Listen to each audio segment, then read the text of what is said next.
Երկու մեջբերում նույն հեղինակի տարբեր գործերից։ Սակայն այդ մահը շուտ չհասավ։ Արինահատակը ծանր ու սոսկալի տանջանքներ կրեց, բայց կրեց անտրտունջ և յուր հեծության մեջ անգամ Աստծո անունն օրհնելով։ Եվ երկրորդ հատվածը. Թող անվանեն հացկատակ, թեկուզ պորտաբույծ, բնակալես, մեզ համար միևնույնն է, միայն թե մենք չզրկվենք անուշահոտ տոլմից, ղավուրմով փլավից և մանավանդ Սևանի իշխան ձուկից, որն ամեն անգամ վայելելուց մարդ լցվում է հայրենասիրական կրակով։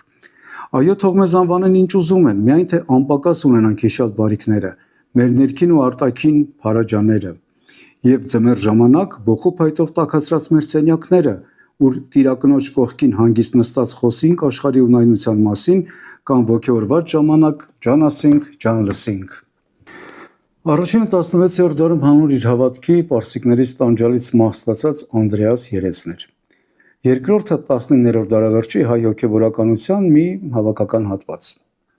Այսօր էլ կան երկու տեսակները։ Ատրիբուտներն են փոխվել։ Ասենք իշխան ձկան փոխարեն այդ հայրենասիրական կրակը կարող է վառվել, օրինակ Բենթլի քշելուց։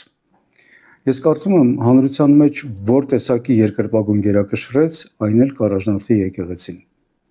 Իսկ մուրացան կարդացեք, նրա մեջ համերաշխ ապրում էին համ հայրենիք սիրողը, համ թրոլն ու սատիրիկը։ Բոլորն էլ կներեք Level God։ Իդեպ արցախցի էր, Շուշիից։